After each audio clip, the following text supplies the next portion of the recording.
Muito bem-vindo ao nosso estudos bíblicos sobre Efésios. Nós estaremos estudando hoje a lição de número 2. E que bom ter você com a gente. Não deixe de ler a carta aos Efésios para maior compreensão da palavra de nosso Deus, ok? A lição de número 2 diz as bênçãos da salvação. Quais são essas bênçãos que nos traz a salvação?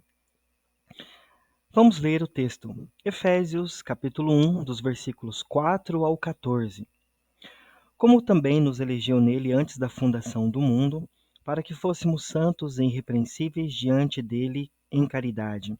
Nos predestinou para filhos da adoção por Jesus Cristo, para si mesmo, segundo o beneplácito da sua vontade, para louvor e glória de sua graça, pela qual nos fez agradáveis a si no amado, em quem temos a redenção pelo seu sangue, a remissão das ofensas segundo a riqueza de sua graça, que ele tornou abundante para conosco em toda sabedoria e prudência, descobrindo-nos o mistério de sua vontade, segundo o seu beneplácito, que propusera em si mesmo, de tornar a congregar em Cristo todas as coisas, as dispensações da plenitude dos tempos, tanto as que estão nos céus como as que estão na terra. Nele, digo, em quem também fomos feitos herança, havendo sido predestinados conforme o propósito daquele que fez todas as coisas, segundo o conselho da sua vontade. Versículo 12. Com o fim de sermos para louvor da sua glória, nós, os que primeiro esperamos em Cristo, em que também vós estáis, depois que ouvistes a palavra da verdade, o evangelho da vossa salvação, e tendo nele também crido, fostes também selado com o Espírito Santo da promessa, o qual é o penhor de nossa herança, para a redenção da possessão de Deus, para o louvor da sua glória. Introdução. Nesta lição, 3 pontos serão destacados, os quais referem-se à obra magistral e sublime da Trindade Divina na consecução do propósito da salvação da humanidade. Para compreendermos esse propósito, é fundamental entendermos o texto de Efésios 1, verso 3, onde Paulo declara que fomos abençoados com todas as bênçãos espirituais. São as bênçãos da salvação que Deus preparou para a humanidade antes de todos os séculos. Ponto 1. Os salvos, eleitos e predestinados pelo Pai. Na verdade, recebemos as bênçãos espirituais segundo o eterno propósito de Deus. Nos versículos 4 e 5, temos duas expressões de grande peso espiritual: nos elegeu e nos predestinou. Essas expressões, às vezes mal interpretadas, são as chaves do propósito divino da salvação. A palavra elegeu indica que Deus, por sua presciência, elegeu ou escolheu um povo especial para pôr em prática o seu propósito no mundo, que é a igreja. Esse é o povo. E é interessante notar que a eleição ou a escolha de um povo que Deus faz para si é no passado, conforme declara o texto, antes da fundação do mundo, versículo 4. A igreja é constituída de eleitos que formam um povo especial que leve o efeito à causa de Deus neste mundo. Romanos 8, 29 e 32. Israel foi o povo eleito segundo a carne, a descendência de Abraão, mas Israel rejeitou o evangelho da graça. Deus tornou então um povo não segundo a lei, mas segundo a graça de Deus. Uma eleição segundo a graça divina. Romanos 10, do 10 ao 13. Sua escolha ou eleição nada tem a ver com discriminação. Deus ele não está discriminando ninguém. Não significa que Deus não queira que todos os homens sejam salvos. Deus não faz acepção de pessoas. O propósito da salvação é universal, mas Deus sabia que nem todos se salvariam, uma vez que o ser humano é dotado de livre escolha quanto ao seu destino. A predestinação segundo a presciência divina. A expressão nos predestinou no versículo 5 indica que Deus, ao nos eleger em Cristo para sermos o seu povo, também nos predestinou para sermos o que somos em Cristo hoje, justificados, Romanos 3:24, santos inculpáveis, Efésios 1:4, participantes da herança de filhos, Efésios 1:14, e glorificados, Romanos 8:30. O prefixo pré significa antes.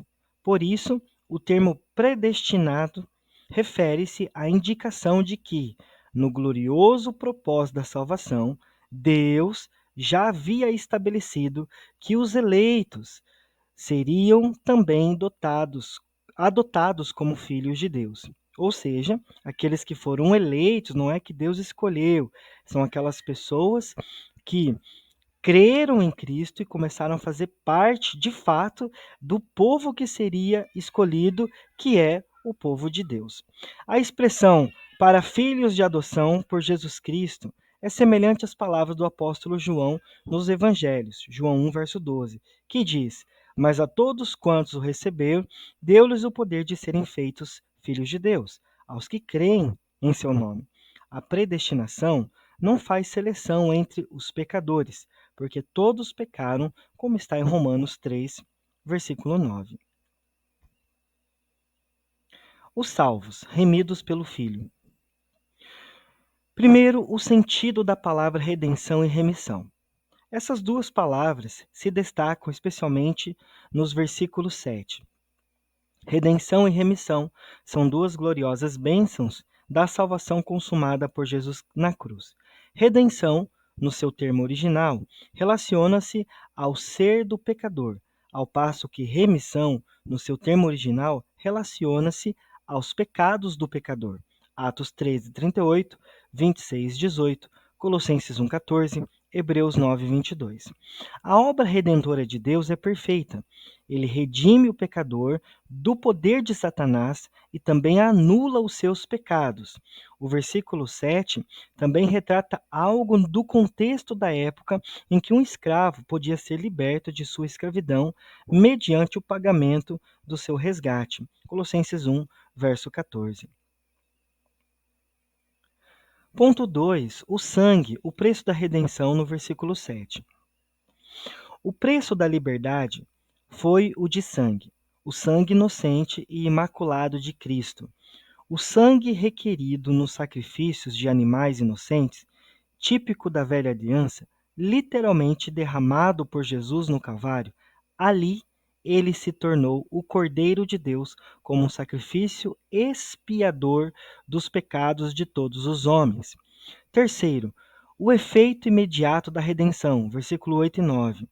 O versículo 8 indica que Deus tomou ampla a possibilidade de redenção e perdão, ao mesmo tempo em que capacita todo o salvo em Cristo conhecer a riqueza de sua salvação. Nos versículos 9 e 10, Deus fala do mistério de sua vontade. Ponto 4. O efeito futuro da redenção. Versículo 10. A expressão plenitude dos tempos significa um tempo futuro, em que o propósito divino alcançará o seu fim, em plenitude. A redenção no futuro chegará ao seu auge segundo o glorioso propósito de Deus no estabelecimento de seu reino eterno, onde não haverá mais tentação e tribulação, porque os salvos viverão numa só dimensão espiritual. Ponto 5. A soberania do conselho divino na obra da redenção. Versículo 11. A palavra predestinados, neste versículo, tem sido muitas vezes mal compreendida e assim interpretada no que se refere à soberania de Deus. Sabemos que Deus é soberano em sua perfeita vontade, mas quanto à salvação, não há qualquer afirmação bíblica de que os predestinados sejam uma elite única e todas as demais pessoas estejam fora da eleição divina. Deus é justo e imparcial, e ele dá a todos as criaturas humanas a mesma oportunidade de salvação. Os que atendem ao seu chamado geral desfrutam do privilégio de seu glorioso propósito de salvação. A continuação do versículo 11 revela que Deus fez tudo segundo o conselho de sua vontade. Esse conselho decisório se constitui especialmente da Santíssima Trindade, o Pai, o Filho e o Espírito Santo. Esse conselho rege o universo, inclusive o destino da humanidade. Ponto 6. A herança da redenção, no versículo 11. O termo fomos feito herança significa que esse privilégio já estava no propósito divino, porque Deus nos predestinou antes de sermos sua herança. Ele vela pelos seus salvos. Os salvos, selados com o Espírito Santo. O Espírito Santo na obra da redenção, versículo 13 e 14. Na verdade, esses dois versículos apresentam o ministério do Espírito Santo no sentido de promover a fé em Cristo como Salvador. João 16, 8 a 10. E também a sua promessa viva e dinâmica na vida dos crentes. O próprio nome dado ao Espírito indica a sua missão, que é de fazer-nos santos para Deus. O Espírito Santo é o selo da redenção, versículo 13. Fostes selados é a declaração bíblica de que todo salvo em Cristo tem uma marca, um sinal que o identifica como propriedade do Senhor. Imagina, você tem uma marca por causa do Espírito Santo. Nós somos propriedades do Senhor. Um selo é uma marca de propriedade e os crentes em Cristo possuem essa marca indisfarçável, que é a presença poderosa do Espírito Santo em seu ser. A comprovação de nossa redenção é o selo do Espírito Santo em nossa vida. O que distingue um crente de um ímpio é o selo do Senhor que lhe dá a autenticidade. Não há nada parecido ou igual. Ele é singular como direito de posse do Senhor. Então, o Senhor, ele tem o direito de posse das nossas vidas. O Espírito Santo e a sua identificação definida. Versículo 13. Nos tempos atuais, há muita imitação barata das ações do Espírito Santo, mas a palavra de Deus contém a sua identificação singular como o Espírito Santo da promessa. Essa promessa é a que Deus faz desde os tempos antigos, do Antigo Testamento, como vemos em Joel 2, 23, 24, 28, 29, e o cumprimento do dia do Pentecostes, Atos 2, 1 a 13, 38 e versículo 39. Ele é o Espírito Santo da promessa que habita na Igreja de Cristo, confirmando a promessa do Senhor. Precisamos entender e separar os fatos acerca da promessa do Espírito Santo. Faz parte da promessa o falar noutras línguas pelo Espírito, mas essa gloriosa experiência não é o selo do Espírito aqui referido. Em 2 Coríntios 1, 22, o falar em línguas espirituais é uma experiência subsequente. O Espírito Santo é o penhor da redenção. Versículo 14. O texto declara, o qual é o penhor de nossa herança. A palavra penhor significa garantia, segurança, prova de aquisição e posse de algo. No tempo de Paulo, a palavra penhor era empregada para uso legal e comercial, quando alguém comprava alguma coisa e desejava garantir a sua compra. As pessoas adiantavam uma quantia inicial como penhor, 2 Coríntios 1, 22 e 5, 5. Jesus nos deu o Espírito Santo como penhor, pelo resgate de nossas almas, ou seja, o Espírito Santo é a garantia de que nós pertencemos ao Senhor, 1 Pedro 2,9. Então, na verdade, somos do Senhor e o que garante essa possessão é a presença do Espírito Santo na nossa vida. Concluindo, toda a obra da redenção da humanidade teve o seu desenrolar progressivo na história do homem, na qual vemos o gracioso empenho da Trindade Divina para a salvação da humanidade inteira, e isso até o último ato dessa obra redentora, para o louvor da glória de Deus, como está no versículo 14. O apóstolo Paulo, quando ele escreve, ele teve de Deus a visão da magnificência divina de sua obra, quando se consumar plenamente a redenção de seu povo, na ressurreição dos mortos e no arrebatamento da igreja simultaneamente. Questionário.